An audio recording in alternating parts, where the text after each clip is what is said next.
What if one journal entry could actually change the trajectory of your life? Well, these prompts are designed to do just that. But first, let's set the vibe.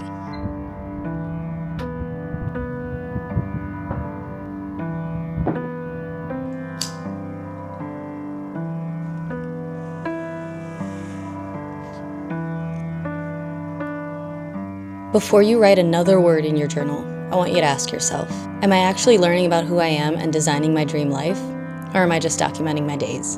I'm a big advocate for journaling, but until recently, my journal entries have all looked like brain dumps of what my days look like, what I did, what I ate, what I need to do tomorrow. But self-discovery journaling asks the deeper questions to help you get to the core of who you are and what you want. Questions to help you actually uncover what you want to value and how to build the dream life. So today I'm giving you 10 journal prompts to help you switch from surviving to becoming. Let's get into it. Prompt number 1.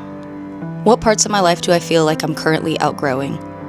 For this prompt, I want you to be brutally honest with yourself. What are the hobbies that are draining you? Who do you spend time with that takes more energy than it gives you? What do you wish you had more time for? These are the questions that'll help you see where you currently are in order to pivot toward a direction that you actually want to be going in. Prompt number 2. If there were no outside expectations on me, what would I do next? A lot of us aren't stuck because we don't know what we want. We're stuck because we're afraid to admit it. So let this one be honest, even if the answer surprises you. No answer is too big or too silly. Maybe you want to make space for learning a new hobby. Maybe you want to start a business. Maybe you just want to learn how to make a new specific recipe. Whatever it is. If you didn't have someone else's expectations on you, what would you spend your time doing? Prompt number 3. Where in my life am I settling for less than I deserve? This could be in relationships, in friendships, in career, even in time with self. If I feel like I want more than I'm getting in any of these categories, then I look at what I want and I try to incorporate that more into my daily life. Maybe it's more date nights. Maybe it's more time with the girls. Maybe it's more days off from work or learning how to leave it at the door when I clock out. Maybe it's as simple as more intentional time alone to do things like this journal practice. What are you settling for when you know that you could have more? Prompt number 4. Have I ever avoided something that I actually wanted to try? What desires keep coming back for you no matter how much you try to avoid or ignore them? Maybe you've been saying you want to start a YouTube channel for years, but you're too scared of what people will think to actually try. Maybe you've wanted to try a cooking class, but you keep telling yourself that it's too expensive or it would be a waste of time and money. Maybe you want to read 3 books a month, but instead you keep prioritizing outings with friends because you're afraid that if you don't, they won't be your friends anymore. Spoiler, if they're real friends, they'll support your goals. So whatever it is, make time for it. You deserve to have the time to do the things you want to do. Prompt number 5. Who are you when no one's looking? How do you spend your downtime? Are you making time for your hobbies, or are you spending more of your time doom scrolling and binging TV? Because guilty, we've all been there. For a long time, I was outwardly a productive person. I was scheduling workout classes with friends. I was drinking the green juice. I was talking about passion projects that I wanted to do. And on the outside, I seemed like a pretty productive person. But when no one was watching, I would spend 5 hours mentally spiraling, staring at the wall. I would spend hours binging YouTube instead of building my own. I was smoking a lot of weed, and I was eating frozen pizza for dinner every night. And it's not to say that there can't be time for these things from time to time, but how you spend the majority of your time is how you create the life you live. So, are you building your dream life, or are you prioritizing immediate comfort? No judgment, just a question, something to look at. Think about it. Prompt number 6. What am I craving more of? What do you wish you made more time for? Are there any hobbies that you want to start? Are there any books or podcasts on your radar that you just haven't made the time for? Is there anything you've been wanting to learn? Or maybe you're craving more community. Can you plan a girls' day? Maybe you're craving more at-home nourishing meals. Can you look up a recipe on Pinterest and make that meal tonight? Probably. Maybe you're craving more movement.